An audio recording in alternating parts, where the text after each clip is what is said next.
Hello and welcome to the Wolfchase Toyota Indsider. I'm Jeff Brightwell. I'm joined by Brooks Monaghan. And first of all, Coach, before we get into anything, congratulations for you. And I know it's a program accomplishment with changing staffs and players and athletes, but 11 conference championships now, regardless if it's regular season or tournament, quite a feat.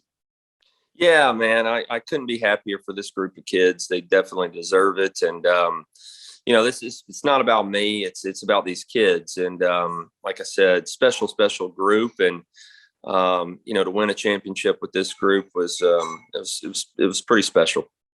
It's kind of funny because I think 17 days ago, we get ready to do your coach's show after the road trip for Houston and East Carolina. So it's about a 3-week period. You've gone from playing for the number 1 overall seed, a regular season championship, to now we're in 5th place, and we may not even go to the NCAA tournament, even as an at-large, till you turn around and say, hey, I'll put it on the players. It's up to them. It's their team, and they go on this tear to end the regular season, get a home game in the conference tournament, and then go down to USF. It's been a wild ride. Man, it's been a crazy 3 weeks. And that's the one thing that I couldn't be prouder of this group is just the way they've handled adversity. You hit it. We had a couple of weeks ago, we had a miserable weekend, and lost 2 tough games, and we just weren't in a good spot. The kids were down, myself, the staff were down. It was an awful feeling, Jeff. And, there was a lot of meetings and, just a lot of open and honesty. And, it's like, what do we want to do with this season? And the kids, man, they responded. And obviously, that match against SMU, I think really,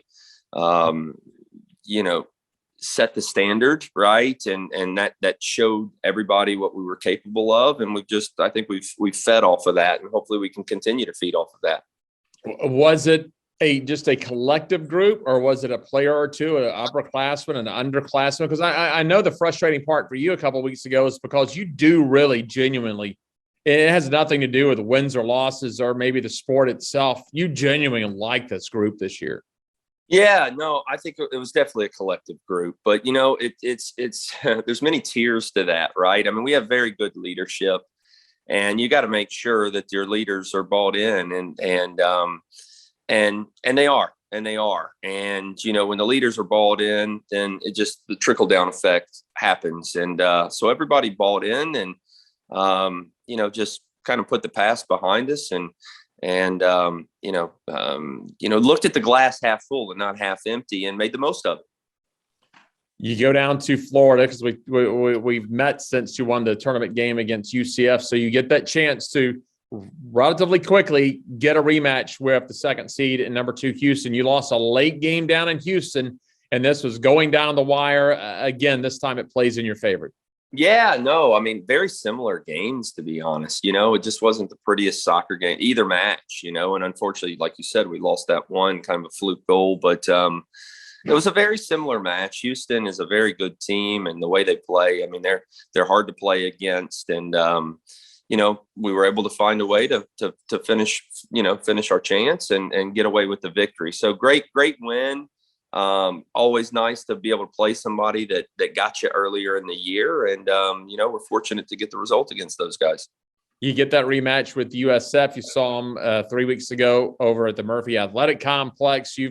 You've won a championship down there before. You've also been knocked out early down in Tampa before. So you do get the rematch, and it's a lot like that first match. You take a look at the numbers, pretty even across the board. And that's obviously what stretched it into the PK finale. Shots about even. You had one more shot than them. You look at penalties, shots on goal, corners, all about even. Exactly what you would expect out of the USF Memphis match. Yeah, I didn't expect anything different. That match at Memphis, a very even game. I mean, it was who was going to finish their chances. We had our chances, but at the end of the day, they beat us. And so again, great opportunity to play those guys again. Really went in with the same game plan. I mean, they're so good at what they do and keeping the ball, and you just got to be patient and pick your times. And not an easy team to play against. So I was really proud of our kids with, we didn't get the result the first time, sometimes people think, oh, we got to change this, we got to change that. And we didn't. I mean, really, it was just, can you mimic the result and then finish your chances? And like I said, right. Probably we had a few less chances this game than the first one, but, finishing in a scoreless, a draw would, ended up working in our favor for sure. What a performance as we get into the PK. Number one, that's always a nervous time because it's like a PK doesn't give a keeper much chance. But of course, the person kicking the ball, as we saw, can misfire and loft it over the cross. There's so many variables that go into the shots from the mark.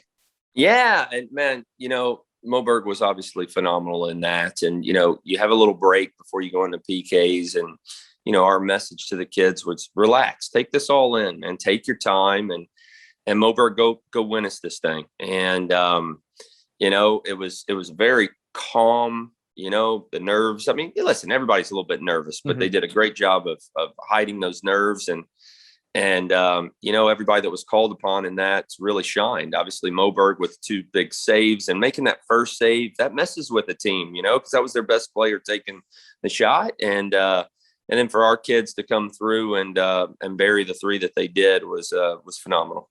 We talk about those 2 saves, and I know it's got to be special to you too. I mean, you were a keeper, so you appreciate directly the job that she's got to do. Whether it's maybe seeing something from the person taking the shot, tipping off the shot a little bit, or just guessing right. I think the biggest thing was how fired up she was when she slammed the ball after that. I mean, that kind of set the tone for the six.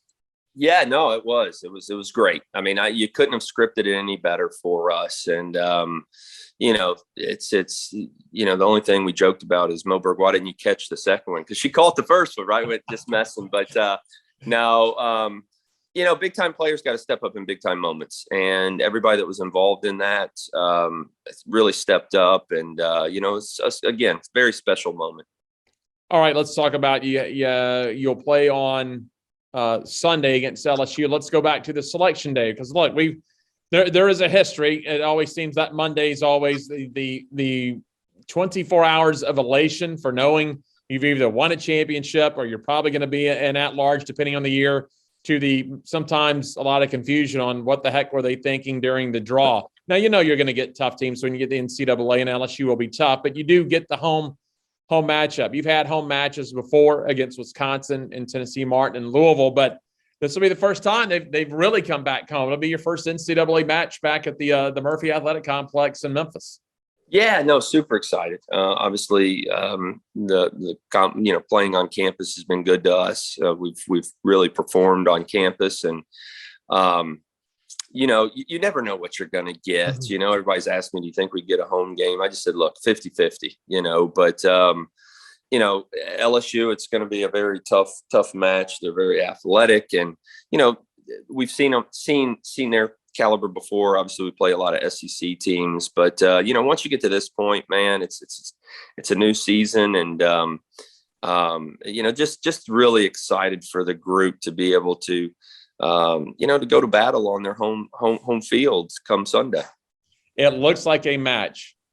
Just for a quick glance at numbers on LSU and knowing what you guys can do, it's going to be whoever can exert their will, because they're a team that looks like they can put a lot of goals in the net. At least they have this year, and they're going to match up with your team, which arguably has the best defense in the league and one of the best keepers in Elizabeth Moberg. It's going to be fun, at least for the fans. I know nerve-wracking for the coaches and the staff, but for the fans and someone like me to watch who's able to prevail, the offense or the Memphis Tiger defense.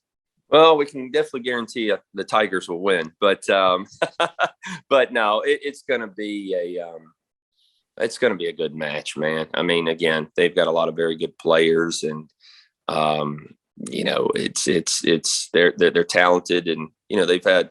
They started out on fire, went through a slump. They've shown that they can deal with adversity extremely well also. And, it's no ifs, ands, or buts, man. Like you said, it's going to be a fun game to watch. And I know as a coach, I'm really looking forward to seeing how we match up with them. And underlying in all this, away from what's going to happen out there on the pitch between you and LSU, it's going to be an opportunity for a lot of Memphis fans probably to get back on that Park Avenue campus this weekend. See what you guys have done with the track and soccer facility. You've dressed it up. It's a great place to play. Obviously, you look at your record and the signage and everything. But after, Laird Veach announced the Tiger Park and the Memphis Rising campaign a couple of months ago, a chance maybe for some fans to ask some questions of administrators when they get out there.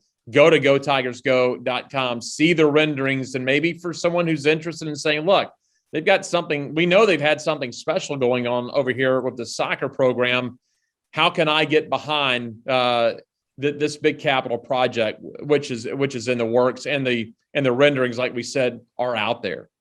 Yeah. I mean, listen, we've been friends for a long time, and you followed us for a long time. And, it's been special to be back to campus, and we love it. And yes, we've done a good job dressing it up, but obviously with what's coming in the future, it's only going to make it that much more special. And for me, just to the community, please come out and support these kids. They really feed off of it. We can use all the support from you guys. And of course, any of those people that want to make this stadium happen quicker, we welcome you with open arms. But it's I've said it all year long about this group and what a special group it is. And just again, we gave them yesterday off, and it was just such a joy to be back out there on the practice field with them, and can't wait to do it again on Sunday on our home field. All right, Coach, we'll see you out there Sunday. Yeah. Thanks, man. Head Coach Brooks Monaghan. I'm Jeff Brightwell with the Wolfchase Toyota Indsider on the Memphis Tiger Network.